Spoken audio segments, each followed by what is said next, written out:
আসসালামু আলাইকুম আরব আমিরাত প্রবাসী ভাইগণ, আশা করি আপনারা প্রত্যেকে ভালো আছেন। আমিরাতে বাংলাদেশিদের দুঃখ এখন চরমে।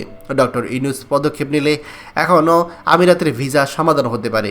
চলুন খবরে বিস্তারিত জেনে নেওয়া যাক। আরব আমিরাতের শ্রম বাজার দীর্ঘদিন ধরে বন্ধ থাকায় প্রতিদিনই অসংখ্য বাংলাদেশি প্রবাসী ধরা পড়ছে অবৈধ অবস্থায়। চাকরি হারিয়ে দিশেহারা হয়ে পড়েছে হাজার হাজার ভাই বোন। অথচ এই নিয়ে বাংলাদেশ সরকার তথা ডক্টর মোহাম্মদ ইউনূসের পক্ষ থেকে কোনো কার্যকর কূটনৈতিক পদক্ষেপ কারও চোখে পড়ছে না। একই সময়ে মালয়েশিয়া প্রবাসীদের জন্য ভয়াবহ পরিস্থিতিও রূপ নিয়েছে। এই তো মাত্র কয়েকদিন আগে সেখানকার সরকার ৩৭০ জন বাংলাদেশি শ্রমিককে গ্রেপ্তার করে দেশে ফেরত পাঠানোর উদ্যোগ নিয়েছে। অথচ এক মাস হয়নি সেখানে বাংলাদেশে আমাদের আন্তর্জাতিক মানের ব্যক্তিত্ব, নোবেল বিজয়ী এবং বাংলাদেশের বর্তমানে সরকার প্রধান বা উপদেষ্টা ডক্টর মোহাম্মদ ইউনূস তিনি মালয়েশিয়াতে সফরও করেছেন এবং তাকে সেখানে রাজকীয় সম্বর্ধনাও দেওয়া হয়েছে। তাহলে প্রশ্ন উঠেছে, সেই সফরে কি প্রবাসীদের দুঃখ দুর্দশার বিষয়টি নিয়ে আলোচনা তোলা হয়েছিল? দেখুন, আমাদের বাংলাদেশের অর্থনীতির অন্যতম প্রধান ভরসা হচ্ছে এই প্রবাসী শ্রমিকরা। তাদের পাঠানোর রেমিটেন্স দিয়েই দেশের অর্থনীতি সচল থাকে। তাদের রক্ত ঘাম ঝরানো উপার্জনেই গড়ে উঠেছে গ্রাম থেকে শহরের হাজারো পরিবার। কিন্তু বিদেশের মাটিতেই এই রেমিটেন্স যোদ্ধাদের দিন দিন করুণ থেকে করুণতর অবস্থা হয়ে পড়ছে। অনেকেই বৈধ কাগজপত্রের অবস্থায় সেখানে, কিন্তু এই কাগজপত্র না থাকায় পুলিশের হাতে ধরা পড়ছে। আবার অনেকেই আমিরাতে বেকার হয়ে মানবতার জীবনযাপন করছে।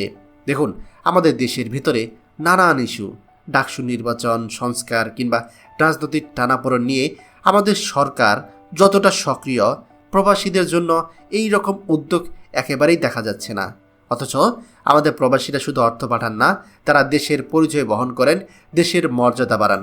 আপনারা বুকে হাত দিয়ে বলেন তো, গত এক বছরে আপনারা আমাদের এই সরকার অর্থাৎ ডক্টর মোহাম্মদ ইউনূসের কাছ থেকে প্রবাসী বান্ধব কি ঘোষণা দেখেছেন? তিনি আসলে আমাদের প্রবাসীদের জন্য কি করেছেন?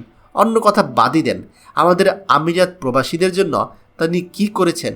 এই প্রশ্নটা আপনাদের কাছেই রইল।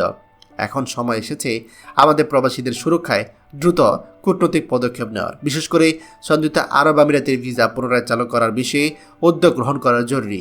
মধ্যপ্রাচ্যের অন্যতম বড় শ্রম বাজার হিসাবে আমিরাত বাংলাদেশের জন্য অত্যন্ত গুরুত্বপূর্ণ। সেখানে নতুন করে ভিসা চালু হলে হাজারো পরিবার আবার স্বস্তির নিঃশ্বাস ফেলতে পারবে।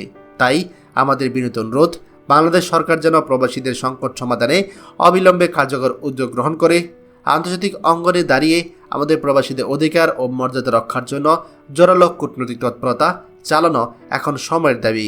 খবরটি আমাদের আরব আমিরাতের সকল প্রবাসীদের সাথে এখনই শেয়ার করে সবাইকে এই গুরুত্বপূর্ণ খবরটি জানার সুযোগ করে দিন।